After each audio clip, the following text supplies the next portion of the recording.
E aí pessoal, beleza? Sou a Nath, você está no Pilha de Leitura e hoje eu vim falar de um livro incrível, espetacular, que eu acho que grande parte de vocês já conhece, já ouviu falar, já leu, que é Laranja Mecânica.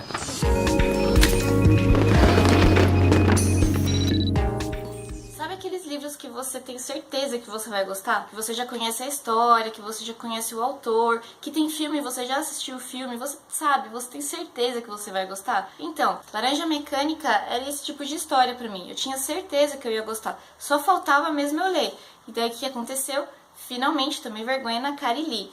E realmente eu amei. Laranja Mecânica é dessas histórias que não envelhecem. Cada dia que passa, elas estão mais próximas, mais atuais, mais próximas do nosso dia a dia. Pra quem não sabe, Laranja Mecânica então é uma distopia que vai contar aí pra gente de um grupo de meninos mesmo, adolescentes, assim, 14, 15 anos, até menos, que se juntam, formam um bando muito violento e eles saem por aí fazendo aberrações, cometendo aberrações, absurdos. E até que um dia o Alex, que é o líder, aí, o chefe desse grupo, ele vai preso. Mas não para por aí, ele vai preso e pronto, acabou? Não, ele vai preso. Lembra, é uma distopia, né? Então ele vai preso e daí lá o governo começa a fazer tratamentos, tentativas de cura, tratamentos de choque para que essa violência aí que o Alex tem dentro dele, para que tudo isso acabe e o governo consiga então consertar o Alex e todas as outras pessoas, enfim, que apresentem o mesmo tipo de comportamento. Talvez aqui a gente esteja falando de um filme que é mais conhecido que o livro, não é verdade? E o filme também de grande qualidade do Kubrick, é uma obra muito boa. Mas como são obras diferentes, em cenários diferentes, é lógico que elas têm diferenças. E a primeira grande delas já é realmente com relação ao Alex, que como eu falei, ele tem 15 anos no livro. E no filme ele é mais velho. Por mais que eles digam no filme que são adolescentes e tudo mais, né? Os atores que fizeram o Alex e a turma deles são atores mais velhos, quase com o dobro da idade. Eles tinham 20 e tantos anos já quando eles fizeram o filme. Então você sente essa diferença, lógico, quando você está lendo o livro você realmente percebe, porque daí você cria o personagem na sua cabeça, né? Então você realmente percebe o quanto eles eram crianças, quanto eles eram novos. E essa diferença traz um ponto de vista, uma perspectiva nova na história, né? Bem mais chocante. E não só isso, não só por eles serem adolescentes, mas você também tem que pensar na época que o livro foi escrito, né? Hoje em dia talvez isso seja uma coisa mais comum pra gente, a gente já tá mais vacinado aí com relação a isso, mas na época que o livro foi escrito, não se falava tanto dessa coisa de violência na adolescência, né? Essa ultraviolência, como eles chamam no livro. É realmente muito chocante se você pensar, tanto na época quanto na idade dos personagens. A minha edição, como eu mostrei no comecinho do livro, é essa daqui, da Aleph, muito linda, comemorativa de 50 anos. Ela é de uns anos atrás, na verdade, né, que ela foi lançada. Tem essa jacket aqui na frente. A capa dela mesmo é essa daqui, que particularmente eu acho muito linda, só laranja assim, enfim. Muito linda.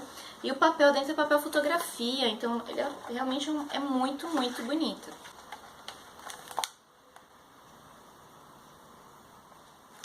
Mas acho que por causa desse conteúdo todo aqui dentro, né, do tipo de papel e tudo mais, eu acho essa edição um pouco pesada. Na verdade é um livro fino, mas eu acho ela um pouquinho pesada. E daí eu acabei lendo mais no Kindle do que na edição física mesmo. A edição física ficou mais para eu ler as partes tanto da introdução quanto no finalzinho, que explica mais assim, né, da época, do autor e tudo mais. E esse fato de eu ler pelo Kindle acabou me ajudando a fazer uma coisa que o Anthony Burgess gostaria ou preferia, que é ler sem ficar olhando o glossário. Como vocês sabem, né, em Laranja Mecânica, o Anthony Burgess ele criou uma linguagem nova, uma gíria nova, então ele criou palavras, enfim, diferentes, que não são do português, que não são do inglês, né, no caso, que a obra fez. Quando eles fizeram essa obra na versão americana, eles introduziram um glossário para poder explicar. Então, quando ele fala isso, é tal coisa, quando ele fala aquilo, significa tal coisa. Mas aí, como eu li no Kindle e daí dava um trabalhinho, né, ficar indo lá e voltando, eu acabei não olhando, não consultando. E dá pra entender totalmente, sem nenhum problema. E acho que você até entra mais na linguagem, você entra mais no universo quando isso acontece. E era o que o Anthony queria, ele não queria que tivesse esse glossário. Ler pelo Kindle acabou me ajudando a ler como o Anthony Burgess queria. O livro é dividido em 3 partes, com 7 capítulos cada uma. A primeira parte a gente conhece o Alex e toda a maldade que ele tem e todas as atrocidades que ele faz. A segunda parte, então, a gente vê ele preso e essa técnica Ludovico, como eles chamam no livro, que é esse tratamento de choque que ele passa para ver se ele consegue deixar de ser essa pessoa violenta. E a terceira parte que ele volta para a sociedade curado.